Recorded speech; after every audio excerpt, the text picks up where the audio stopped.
আসসালামু আলাইকুম, আশা করি সবাই ভালো আছেন। এটা হচ্ছে এই একটা কিচেন, এই একটা টয়লেট। এখন এই দুইটা হচ্ছে ভার্টিক্যাল লাইন, উপরের থেকে আসছে। এখন এটাতে ধরেন আপনার ওয়েস্ট ওয়াটার টয়লেটের আর কিচেনের হাউজের লাইন। এখন এই পানিটা যখন উপর থেকে আসবে, এখান থেকে ঘুরে এদিক হয়ে তারপরে বাইরে যাবে।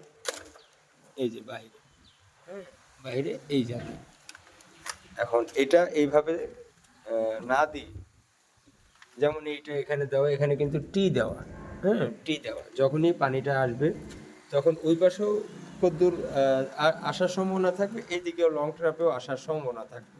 তো আমি আবার বাইকটা একটু দেখ, এই যে এখানে আপনার এই যে টি দেওয়া, হ্যাঁ, এই যে এই দুটোই পাইপ উঠছে।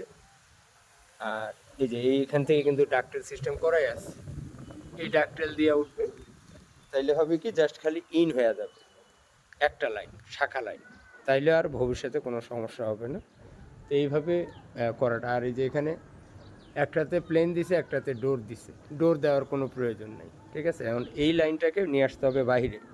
হ্যাঁ, এখন এটা কোনোভাবেই এইভাবে রাখা যাবে না, অবশ্যই বাহির থেকে ইন হইতে হবে। যেমন এইটা ডিসকানেক্টেড, ওই যে ওই টি দিয়ে এইভাবে সাইডে ভিতরে আসতে হবে, যেন উপরের ভার্টিক্যালের সাথে যোগাযোগ না থাকে।